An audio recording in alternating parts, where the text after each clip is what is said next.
Kohinoor diamond, जो कि भारत की मिट्टी में जन्मा और सदियों से सत्ता के संघर्ष से तराशा गया, जो कि बड़े बड़े साम्राज्यों के राइज एंड डाउनफॉल का मौन गवाह है।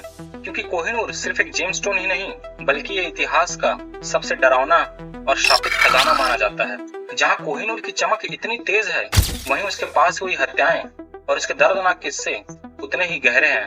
पर एक सवाल लोगों के मन में आज भी उठता है, क्या कोहिनूर सच में एक शापित हीरा है या फिर नहीं?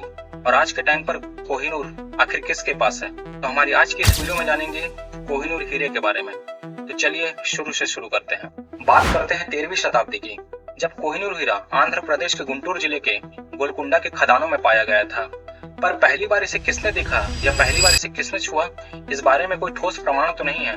पर कोहिनूर हीरे के बारे में एक दिलचस्प बात जरूर है, जिसे जानकर आप चौंक जाएंगे। वैसे तो कोहिनूर हीरा एक अनमोल हीरा है, इसकी कीमत लगाई नहीं जा सकती, लेकिन एक मीडिया रिपोर्ट्स के मुताबिक कोहिनूर की कीमत करीब $1 बिलियन हो सकती है, जो कि अगर इंडियन रुपीज में देखा जाए तो 8,500 करोड़ से भी ज्यादा, जो कि कोहिनूर को एक अमूल्य और अनमोल हीरा बनाती है। वैसे तो कोहिनूर एक अनमोल हीरा जरूर है, लेकिन ना ही इसे कभी बेचा गया और ना ही इसे कभी किसी ने खरीदने की सोची। कोहिनूर ने जब भी अपना मालिक बदला, या तो इसे छीना गया, या तो लूटा गया, या तो फिर उसे उपहार में दिया गया, जिस वजह से यह कोहिनूर हीरा पूरी दुनिया घूम चुका है।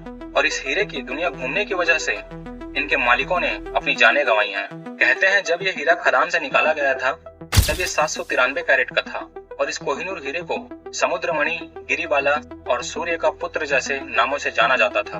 और सिर्फ इतना ही नहीं, इसका जिक्र पुराणों में भी देखने को मिलता है, जहाँ 5000 साल पुरानी संस्कृत लिपि में कोहिनूर हीरे का जिक्र सामंतक रत्न के रूप में मिलता है। जहाँ पौराणिक कथाओं में कहा गया है कि ये हीरा भगवान सूर्य देव का आशीर्वाद है। लेकिन अगर इससे हटकर उन महाराजाओं और शासकों की जिंदगी में कोहिनूर की भूमिका देखी जाए तो कोहिनूर हीरा उनके लिए भयंकर श्राप था। क्योंकि जिसके पास भी ये हीरा गया, उसे अपार शक्ति तो मिली ही, लेकिन बहुत जल्द ही उसका विनाश भी हो गया। जो कि भारतीय ग्रंथों और पुस्तकों में ये चेतावनी लिखी हुई मिलती है कि जिस किसी भी पुरुष ने कोहिनूर को धारण किया, उसका अंत निश्चित है। और यही कथन आगे चलकर कोहिनूर कर्ज के रूप में मशहूर हुआ। पर एक सवाल लोगों के दिल को आज भी खाया जाता है कि कोहिनूर आखिर किस राजा के पास सबसे पहले था और किसने इसे छीन लिया।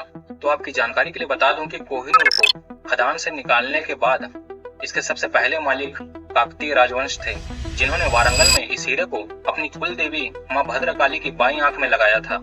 जिसके बाद वहां 14वीं शताब्दी में अलाउद्दीन खिलजी के सेनापति मलिक काफूर ने हमला कर दिया और राजवंशों से छीनकर ये कोहिनूर हीरा उसने अलाउद्दीन खिलजी को एक तोहफे के रूप में पेश किया। जिसके बाद ये हीरा दिल्ली के कई शासकों के पास रहा, जैसे कि तुगलक और लोधी।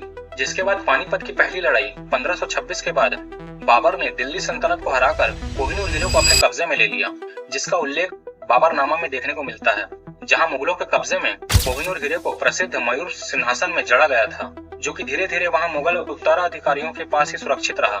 जिसके बाद 1739 में एक ईरानी शासक नादिर शाह ने दिल्ली पर हमला कर दिया और मुगल शासक मोहम्मद शाह को हराकर कोहिनूर हीरे को मयूर सिंहासन के साथ ही उठाकर फारस ले गया। कहते हैं जब नादिर शाह ने पहली बार कोहिनूर हीरे को देखा तो वो जोर से चिल्लाया कोहिनूर, और यहीं से उस हीरे को नाम मिला कोहिनूर, जो कि आज भी प्रसिद्ध है। लेकिन विडंबना देखिए, इस हीरे को हासिल करने के कुछ ही समय बाद नादिर शाह की भी हत्या हो जाती है।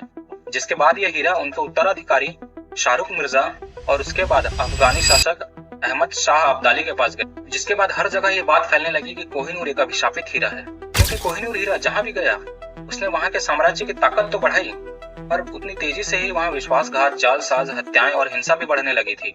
जिसके बाद समय बीतता गया और सन 1813 में शाह शुजा दुर्रानी, जो कि अफगानिस्तान के एक डिसमिस्ड रूलर थे, वो इस कोहिनूर हीरे को लेकर महाराजा रणजीत सिंह के पास पंजाब पहुंचे और उन्होंने इस हीरे को महाराजा रणजीत सिंह को एक उपहार के स्वरूप भेंट किया।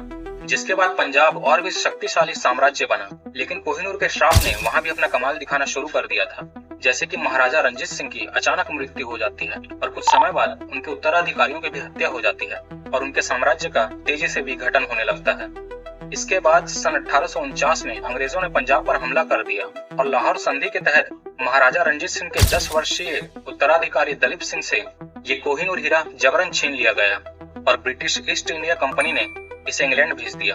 और इस तरह से कोहिनूर का श्राप भारत से ब्रिटेन की ओर मुड़ गया था, जहां सन 1850 में महारानी विक्टोरिया को ये कोहिनूर हीरा औपचारिक रूप में सौंप दिया गया था और यहीं से जन्मी एक नई धारणा कि कोहिनूर हीरा पुरुषों के लिए अपशकुन है, लेकिन महिलाएं इसे सुरक्षित रूप से धारण कर सकती हैं। और इसीलिए ब्रिटिश शासकों ने कभी भी इस कोहिनूर हीरे को किसी भी पुरुष शासक को नहीं पहनाया, जिस वजह से ये कोहिनूर हीरा हमेशा ही रानियों के क्राउन में ही जड़ा रहा।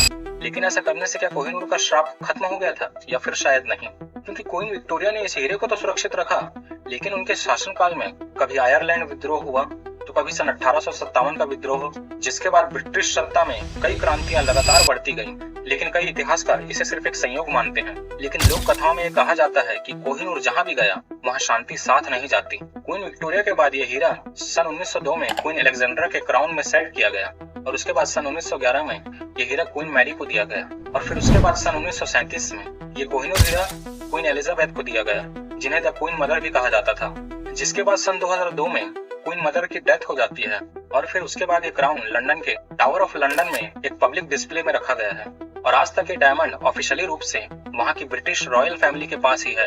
लेकिन कई देशों जैसे कि भारत, पाकिस्तान और अफगानिस्तान ने इस कोहिनूर हीरे के लिए आधिकारिक डिमांड भी किया, पर इसमें ब्रिटेन का कहना है कि कोहिनूर को कानूनी रूप से प्राप्त किया था और इसलिए वो कोहिनूर को नहीं लौटाएंगे। लेकिन एक सवाल आपके मन में अभी भी उठ रहा होगा कि कोहिनूर हीरा जब खदान से निकाला गया तो 793 कैरेट का था, लेकिन आज के समय में वो हीरा सिर्फ 105 कैरेट का ही क्यों रह गया है। तो आपकी जानकारी के लिए बता दूं कि जब इस हीरे को किसी से लूटा या छीना गया तब इस हीरे को और भी तराशा गया, जिस वजह से इसे बार बार तराशने की वजह से उसके कैरेट घटने लगे और वो 793 कैरेट से सिर्फ 105 कैरेट ही बच गया है।